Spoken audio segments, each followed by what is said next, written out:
To Salem foods இன்னைக்கு பார்க்க போகிற ரெசிபி என்னன்னா தக்காளி பழம் குடமிளகாய் தொக்கு. இது எதுக்கு வேணாலும் சாப்பிட்டுக்கலாங்க. சப்பாத்தி, பூரி, இட்லி, அதுக்கு எல்லாத்துக்குமே காம்பினேஷன் சூப்பராக இருக்கும். வெங்கடேஷ் பட்டுங்கிறவர் தான் இது செஞ்சு காட்டியிருக்கிறாரு. அதுபோல் என் ஸ்டைலில் நான் செஞ்சு காட்டியிருக்கிறேன். உங்களுக்கு எல்லாருக்குமே பிடிச்சிருக்கும். பெங்களூர் டு சேலம் ஃபுட் சேனலுக்கு ஒரு சப்ஸ்கிரைப் பண்ணிவிட்டு ஒரு லைக் கொடுங்க. தொடர்ந்து பாருங்கள். தக்காளி தொக்குக்கு 2 குடமிளகாய் எடுத்துக்கிட்டேன். உங்களுக்கு சிவப்பு குடமிளகாய் இருந்தால் அதுவும் வாங்கிக்கிங்க. எனக்கு பச்சை குடமிளகாய் தான் கிடைச்சிது, அதனால் நான் இதை தான் யூஸ் பண்ண போகிறேன். தக்காளி பழம் ஒரு 3/4 கிலோ எடுத்துருக்கேங்க. இங்கே இருக்கிறதெல்லாம் எடுத்துட்டேன், ஏன்னா இதில் பூச்சி ஏதாவது இருக்கும், அதனால தான் இதெல்லாம் எல்லாத்துலேயுமே கட் பண்ணி வச்சுருக்கேன். இது ஒரு ஸ்டீமரில் நான் வேக வைக்க போகிறேன். குடமிளகாய் பாருங்கள், சின்ன சின்னதாக கட் பண்ணி வச்சுருக்கேன். தக்காளி பழத்தை ஸ்டீமரில் நான் வேக வச்சுக்க போகிறேன். தண்ணி கொதிக்குது.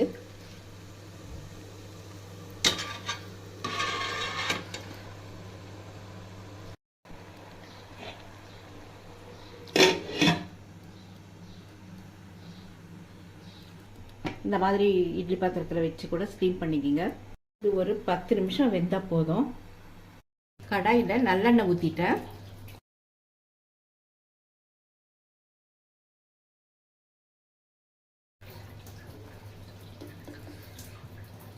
நீங்கள் எந்த எண்ணெய் யூஸ் பண்ணுறீங்களோ அந்த எண்ணெய் யூஸ் பண்ணுங்கள். நல்லெண்ணெய் ரொம்ப நல்லது உடம்புக்கு, அதனால் நான் நல்லெண்ணெய் யூஸ் பண்ணுறேன்.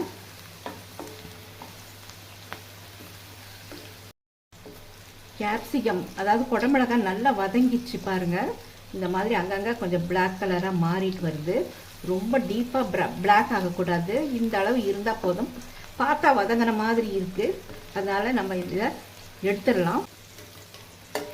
இப்போ நான் இதை எல்லாமே எடுத்து பிளேட்டுக்கு மாற்றிக்கிறேன்.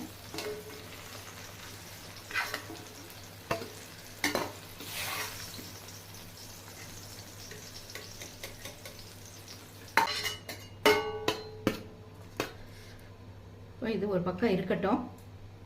தொக்குக்கு தேவையானது நம்ம வறுத்துக்க போகிறோம். இப்போ நான் சின்ன கடாய், வறுக்கிற கடாய் வச்சுருக்கேன். இந்த முதல்ல நான் வெந்தயம் ஒரு 1/2 ஸ்பூன் அளவு போட்டிருக்கேன். கடுகு நம்ம சேர்த்துடலாம். நல்லா பொரிஞ்சு வந்துருச்சு கடுகு. இப்போ நம்ம ஆஃப் பண்ணிக்கிறேன்.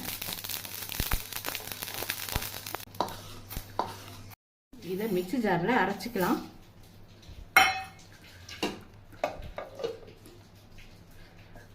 கொஞ்சம் நைஸாகவே அரைச்சிக்கணும். இதை இப்போ தக்காளி பழம் ஒரு 15 நிமிஷம் இருக்கும், வெந்துருச்சு.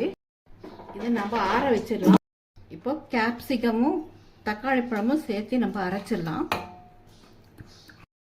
ஃபர்ஸ்ட் இந்த கேப்சிகமை நான் அரைச்சிக்கிறேன், ஏன்னா இது கொஞ்சம் கெட்டித்தன்மை உள்ளது, அதனால இது நம்ம அரைச்சிட்ட பிறகு இதில் தக்காளி போட்டு அரைச்சிக்க போகிறேன். அரைச்சாச்சு. இப்போ தக்காளி பழம் இதோட சேர்த்து அரைச்சிக்கிறேன்.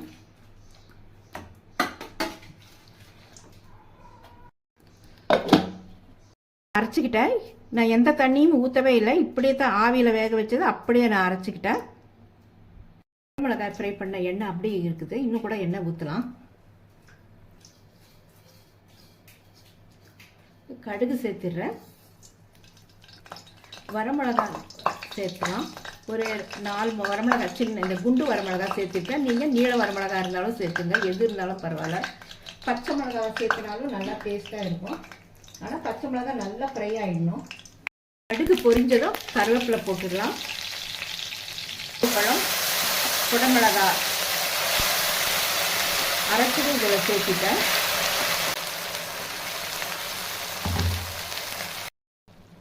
இதில் மிளகாத்தூள் சேர்த்துலாம். 1 ஸ்பூன் அளவு சேர்த்திருக்கேன். ஒரு சின்ன ஸ்பூன் அளவு காஷ்மீரி மிளகாத்தூள் சேர்த்துறேன். போட்டும் கொஞ்சம் கலர், பச்சை கலர் வரலை. தக்காளியோடு சேர்ந்து பாருங்கள், ஒரு சிவப்பு கலர் தான் வந்திருக்கு. உப்பு நம்ம டேஸ்ட், தண்ணி நம்ம ஊற்றலை, அதனால திரண்டு வரும்போது நம்ம வேறு இன்க்ரீடியன்ஸ் போடலாம். பெருங்காயத்தூள் சேர்த்துறேன். பெருங்காயத்தூள் தான் என்கிட்ட இருக்குது, அதனால் இதே சேர்த்துறேன். எனக்கு ரொம்ப ஈஸியானது, அதனால் இதே நான் சேர்த்துறேன். வெங்கடேஷ் பட்டுங்கிறவர் இதை ட்ரை பண்ணி செஞ்சு காட்டினாரு.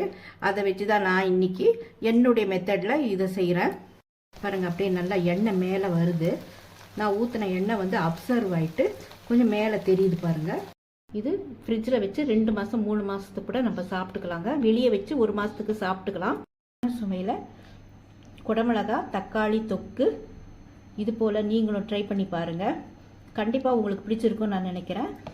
பெங்களூர் டு சேலம் ஃபுட் சேனலுக்கு ஒரு சப்ஸ்கிரைப் பண்ணிவிட்டு ஒரு லைக் கொடுங்க. தேங்க்யூ ஃபார் வாட்சிங்.